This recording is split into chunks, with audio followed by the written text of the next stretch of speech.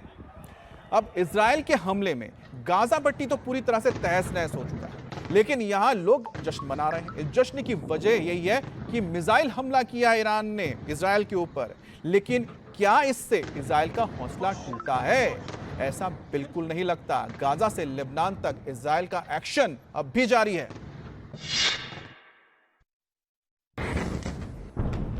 Hezbollah को खुश होने का मौका नहीं मिल रहा, जश्न मनाने की जगह नहीं मिल रही। ईरान की तरफ से किए गए मिसाइल हमलों के बाद भी हिजबुल्लाह के खिलाफ इजराइल का एक्शन जारी है। इजराइल ने लेबनान में फिर बमबारी की है। बेरूत के दक्षिणी इलाकों में इजराइल का कहर बरस रहा है। इजराइल की तरफ से किए गए इन हमलों में भारी नुकसान की खबर है। हिजबुल्लाह ने भी वीडियो जारी किया, इजराइल को धमकाया है। गाजा में भी इजराइल का हमास पर अटैक जारी है। गाजा के नुसेरात में इजराइल हमले कर रहा है, लेकिन गाजा में जश्न भी बन रहा है। ये जश्न इजराइल पर ईरान के हमले का है। इस बीच डेनमार्क में इजरायली दूतावास के पास 2 धमाके हुए हैं। कोपेनहेगन पुलिस इजरायली दूतावास के पास हुए 2 धमाकों की जांच कर रही है। और ईरान के हमले के बीच इजराइल पर मुंबई के 9/11 जैसे आतंकी हमले हुए हैं और तेल अवीव के पास जाफा शहर में 2 आतंकियों ने मास शूटिंग को अंजाम दिया है। अब टेररिस्ट ने सड़कों पर आम लोगों को निशाना बनाया, बेगुनाह लोगों पर अंधाधुंध फायरिंग की। हालांकि बाद में सुरक्षा बलों ने जवाबी कार्रवाई में दोनों ही आतंकियों को मार गिराया है। अब आतंकी हमले में कई लोगों के मारे जाने की फिलहाल खबरें आ रही हैं। इजराइल ने ईरान में घुसकर हमास के चीफ हानिया को मारा। इजराइल ने लेबनान में घुसकर हिजबुल्लाह के चीफ नसरुल्लाह को ढेर किया। ईरान 3 दिन चुप रहा। अपने प्रॉक्सी आतंकी संगठनों के दबाव के बीच चौथे दिन ईरान ने बदले वाला एक्शन लिया है। पूरे इजराइल पर एक के बाद एक 200 मिसाइलें दागी हैं। इजराइल पर ईरान की मिसाइल अटैक के बीच तेल अवीव में एक और टेररिस्ट अटैक हुआ। तेल अवीव के जाफा में ऑटोमेटिक हथियारों से लैस आतंकियों ने ताबड़तोड़ गोलियां बरसाई हैं। टेररिस्ट ने आम लोगों को निशाना बनाया है। आतंकियों को जो जहां मिला वहीं उसे गोली मार दी। आतंकी हमले में अब तक 6 लोगों की मौत हो चुकी है। कुछ मीडिया रिपोर्ट में मौतों का आंकड़ा 8 तक बताया गया है। वहीं हमले में 9 लोग घायल हुए हैं, जिनमें से कई की हालत गंभीर बताई जा रही है। हमले की खबर पर तुरंत पुलिस और एंटी टेररिस्ट स्क्वाड एक्टिव हुई। आतंकियों को घेरा गया। सुरक्षा बलों ने कुछ देर में ही दोनों आतंकियों को मार गिराया। इजराइल के हाई सिक्योरिटी वाले इलाके में टेररिस्ट अटैक के बाद लोगों में दहशत का माहौल है। और देखा गया कि अक्सर इसी तरह के लोन उल्फ हमले होते रहते हैं इजराइल के अंदर, क्योंकि तमाम जो फिलिस्तीनी यहां पर लोग रहते हैं, जो आसपास के इलाकों से आते हैं और अचानक ही भीड़ के साथ घुल मिलकर अचानक हमला कर देते हैं। बहरहाल इस वक्त जो आईडीएफ है और जो यहां पर पुलिस है इजराइल की, वो इन आतंकियों की पहचान कर रही है। उनके घर के बारे में पता लगाया जा रहा है और बताया जा रहा है कि जैसे ही उनकी जानकारी मिलेगी उनको ध्वस्त कर दिया जाएगा, तबाह कर दिया जाएगा।